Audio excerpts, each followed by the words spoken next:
n'ai jamais fait de nail art de ma vie. C'est vrai? Vraiment pas. Oh génial, j'ai été la première fois. Avant ma rupture, je ne faisais jamais mes ongles. Après, j'ai commencé à prendre beaucoup plus soin de moi. Et c'est vrai que maintenant, je prends vachement plus soin de mes ongles. Elle, c'est Nayla. Je regardais toutes ses vidéos, puis elle m'a envoyé un message. Elle est sportive, elle habite à La Réunion, donc regarder ses vidéos, clairement, c'est une cure de vitamine D à elle toute seule. Du coup, ça veut dire que ça fait 5 ans que tu fais tes ongles et que tu n'as jamais fait de nail art. Non. Trop bien.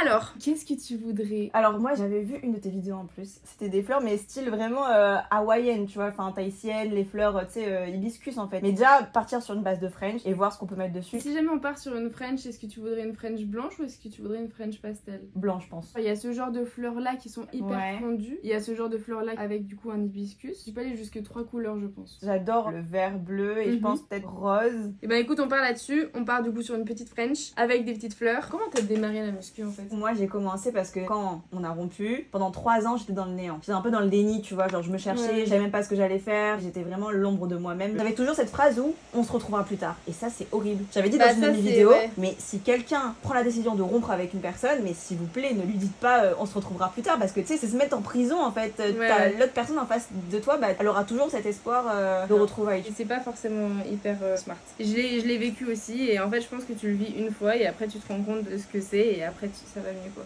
La salle j'ai vraiment commencé quand j'ai eu le déclic de me dire purée meuf prends soin de toi. Au bout d'un certain temps quand t'es en couple tu te dis bon tu sais, mais c'est pas bien, tu vois, c'est pas bien. Inconsciemment je cherchais quelque chose pour me redonner confiance en moi et me revaloriser, tu vois. J'étais vraiment en recherche d'estime de soi et la salle ça m'a tellement aidé. Là aujourd'hui tu vois je continue la salle quand j'ai un petit souci ou même un gros souci. Le sport c'est vraiment ma façon à moi de me vider vraiment l'esprit, tu vois. Ok ouais. J'ai été une go muscu. Pareil j'avais vraiment pas confiance en moi et la muscu m'a beaucoup aidée. Et là depuis 2 ans j'ai complètement arrêté. Quand j'étais en archi aussi c'était très dur de me réserver du temps. Mais il faut prendre du temps. Après je suis la première à dire ça mais tu sais moi aussi avec ce que je fais sur les réseaux, la création de contenu toi-même tu sais, tellement un métier chronophage et omniprésent que ça te prend tout ton temps. Limite tu donnes des conseils aux gens mais tu les respectes pas toi-même, tu vois. Genre en vrai on se rend pas compte mais faire ses ongles c'est tellement quelque chose en mode bien-être, temps pour soi et tu sais on se sent plus jolie, on se sent plus coquette. J'appelle ça des little glow up. C'est comme le coiffeur, c'est comme faire ses cils. C'est méga important de se sentir belle. Pour moi c'est déjà la première étape de la confiance en soi. Et tu vois quand t'es longtemps dans une relation t'es plus concentré sur tes moments à deux et du coup tu t'oublies toi-même. Je pense que s'il faut retenir une chose de cette vidéo, c'est vraiment le fait que prendre soin de soi est important. Peu importe si tu le fais en te faisant les ongles, les cheveux, si tu fais du sport, avec tes vêtements, avec une skincare, mais vraiment c'est la première chose qui te fera prendre confiance en toi. En tout cas j'espère que le nail art de Nayla te plaît et en attendant je te fais d'énormes bisous, prends soin de toi du coup